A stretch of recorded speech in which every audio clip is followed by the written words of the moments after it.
Welcome to the 2006 Queensland Modified Production title. Well, it's take two, in fact, for that, as the last time we rolled out here to the fantastic Carina Speedway, we got rained out. 2 nights we showed up, no racing we had either time.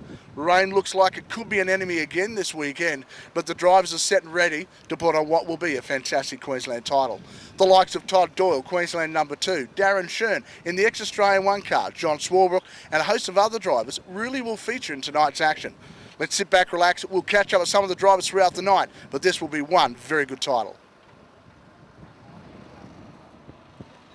One of the drivers hot tipped to do well this weekend is Darren Chen. Darren, the weather may play a very big part again in this race meeting, but seriously, you've got a great car. It's very, very fast. Your form here in the practice prior to the event, the first time we went round, showed that you were going to be one of the men to beat.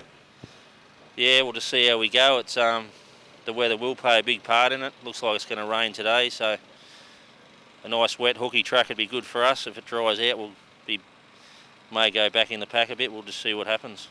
The car's been set up very well over the years. Of course, we all know its parentage being the ex-Australia 1 car.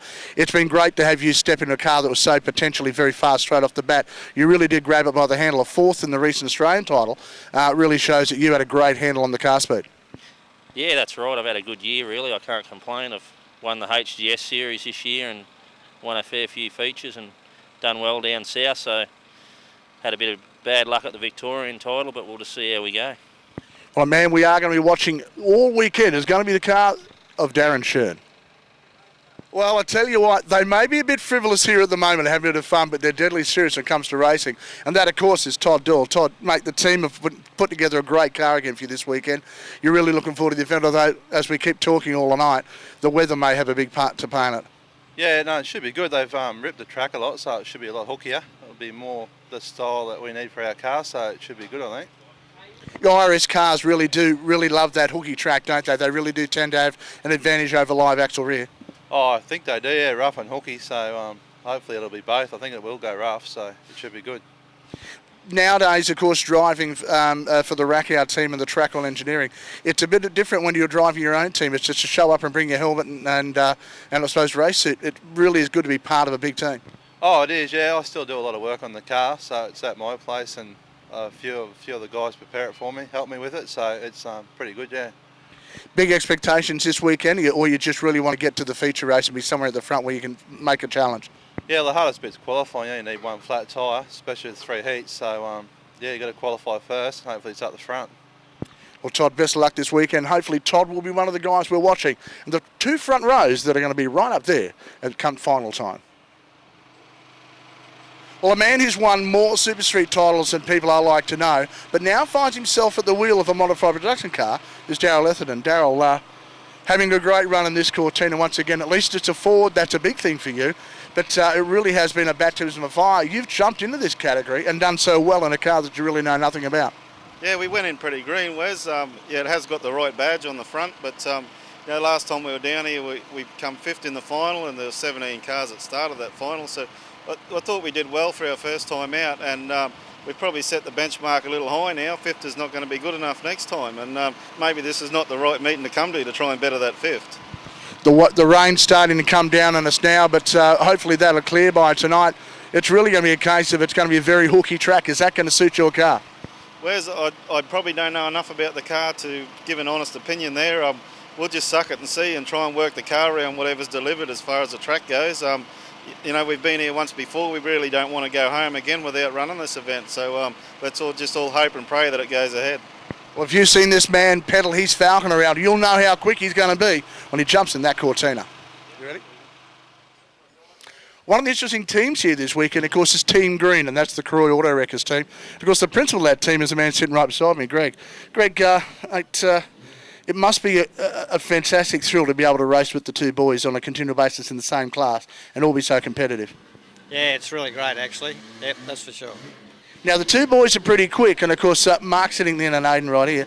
Aidan, mate, one of the interesting things is your father's laid down a very large, I suppose, credential package for you guys to try and race against. Is it really good table talk, the fact that you get to beat the old man on a continual basis? Oh, we just give it our best. It's hard to live up to his expectations sometimes, but we go all right. Now, Mark, of course, you've been peddling the Cortina for some time, and it really is such a competitive car. Have you ever thought about making the change into the later model body shape, or is that something that you're thinking about doing possibly at a later date? Oh, not at this stage. The car's going well, so may as well keep it going until it dies. Oh, keeping it going till it dies. That's really big words, but I tell you what, the guys to watch out there tonight are going to be Team Green. Ready? Well, a man who's used to having fast cars, of course, that's the proprietor of Corvette Queensland, and Brian Leeroy. Brian, a great weekend and a possible good result for you this weekend. You really have had some great results in the Commodore this year. Yeah, we went off track there for a little bit, but we're back on track again now. Last time we raced here, we had a really good result. Could have been a little bit better, but we had a good result. I'm happy with the way the car's going and looking forward to getting out there and getting it on. It must be hard to balance your business responsibilities and also the racing all at the same time. Of course, with your product diversion now with the fifth wheel campers and or motorhomes, it must be very hard for you guys to sort of balance motor racing and your business stuff.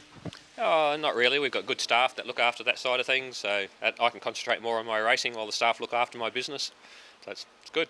And of course, the new series next year coming up. Of course, where I'm told that Ed Pearson's stepping up again to be the major sponsor of the Modified Production Series. It really has come from strength to strength in Queensland. We had 30 cars at each event last year. Yeah, we had 30 cars at each event. We're hoping to have closer to 40 this next season, and we've got a whole heap of extra sponsors coming on board, so it'll be great. Really looking forward to next season and the series, so bring it on again. Well, man, we're going to have to watch tonight. He's going to be the pilot of the yellow Corvette Queensland Commodore, and I'll tell you what, he will be one of the guys to watch come feature race time. Well, a guy who's really had a great season so far and really is trying to top it off with a great result here at the Queensland title is Pommy John's Paulbrooke. John, mate, the car has been going sensationally. There's been some radical changes with the car, and of course the team's worked very hard to keep it out on track. The car has been very fast, and really the Todd looks like you could be a contender.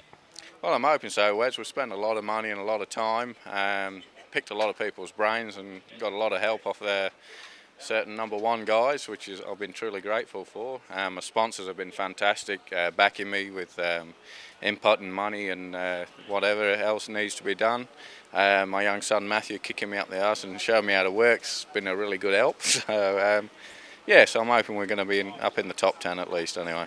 Just talking about that, Matty had a couple of drives in this car this year while you're in America, of course, on business, of course, for Treads International.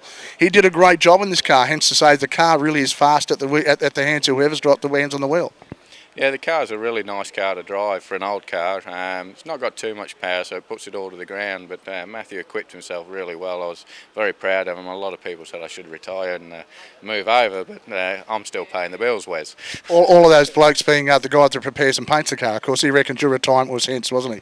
Yes, that's Gary. Without Gary, we wouldn't be here. He keeps both cars in good nick, and the Mustang. That's a little bit bent at the partner races, so I owe Gary a great debt. So, but yes, he thinks it's a lot easier when Matthew drives because the car seems to come back a lot straighter. I just don't think he's trying as hard as his dad. Well, a man who's got another driver in the wings trying to get his hands on the wheel of this car. But watch out, press coming very shortly on that. The Paulbrooke race team, car 88, watch out for him on the track. Thanks, Will. Well, a man who's currently New South Wales #1 and sponsored by Queensland Speedway Spares would love to put the Q1 beside that for his sponsor, Big Al. Now, Michael, of course, big result this weekend. You've been informed. The car, is it quick enough? Yes. Michael, have you got enough horsepower and the tyres to do the job? Yes. Michael, have you got the team to actually win and do the job? Yes.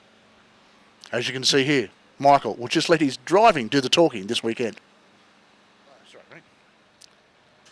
So many times in motorsport, we seem to feature the drivers so often, but normally it's the men behind the drivers that really make their careers shine. One of those guys who's been behind many of the great results in the last 12 months, possibly to 3 years, has been a guy who's knows what it likes and has been a champion before, and that's Darren Munro. Darren, it's a big job to step out of a driver's seat and then not want to jump back in one, but now be looking after the careers of many drivers. It's got to be a big ask. It must be hard every time you go to a racetrack. It is, but after a while you get used to it because there is a life after driving, and if you've got a passion for the sport, you want to be involved. And when I was early in my career, many years ago, no one really knew what to do with cars. It was all guessing games and so forth. So I just like to pass some of that on to people that want to have a go.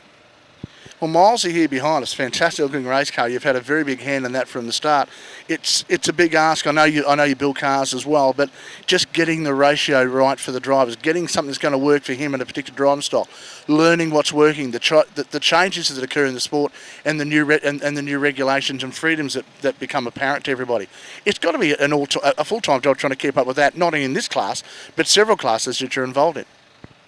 Yes, it is, but it gets easier if the more people you help and the more you're always learning. There's always different things that are happening all the time, and different cars react differently, different drivers drive the cars differently. You've got to try and tame their attitudes and adjust them to the cars, especially to different track conditions as well, where a lot of guys have a lot of problems adjusting to. It's a case of getting good feedback from the driver as well. You've got to have a driver that can tell you exactly what he's feeling in the car and let you know what's going on. If you can't get that feedback, sometimes it's a guessing game for you as well. It can be, but that comes back down to you've got to have good communication with your driver. He's got to understand how you talk, and I've got to understand how he talks, and relate that, and let the car tell you what it's doing. Then have a good discussion about it, then put it together, and testing as well. It all helps, you know. If you want to be good at it, you've got to work at it. That's all it comes down to. Well, next time you're out there and you're watching someone drive around, think about the driver, but also think about the man that's turning the spinners back in the pit. Just to throw you legit. A man who's down now defending his Queensland title is John O'Collins. John, mate, big job this weekend. God, there's some good field of cars out of this weekend, as there is every time you guys roll out. It really is a quality field. You're swear blind, it's another Australian title. Yeah, definitely. This amount of nominations is awesome. I think that it's going to be a matter of survival with it all being over the one night now, so we'll just see what happens, eh? Well, you can't afford to drop a heat. Only 3 heats, and 3 heats you're going to get to run, 3 rounds, of course, for everybody. But it's going to be a case of making the most of what opportunity you're going to have. So there's going to be some very, very hard racing. Yes, that's for sure. But one thing I have noticed is, especially from the Australian title footage, the fact that you can never discount an old taxi like a Falcon, can you? They do so well on hooky tracks, and with the horsepower on the long straights here, really that should suit guys like you, Michael Halley, and a host of other drivers here with the older style engines. I think it's testimony to the specifications of the class that you can have such late model Commodores or the BA Falcons running the older style Cortinas and XFs and run door to door. It's terrific. Being the fact that you're defending a Queensland title, are you thinking about that, or are you just treating it as just another race meeting? I'm banking on the fact that it doesn't really matter what happens in my heats because I get to qualify for the final either way. So that makes life a bit easier, and we'll just see what happens. Well, a man who's taken a bit of the pressure off himself this weekend is the reigning Queensland #1. So watch out for him. He will start the final regardless, as he's right as the reigning Queensland champion.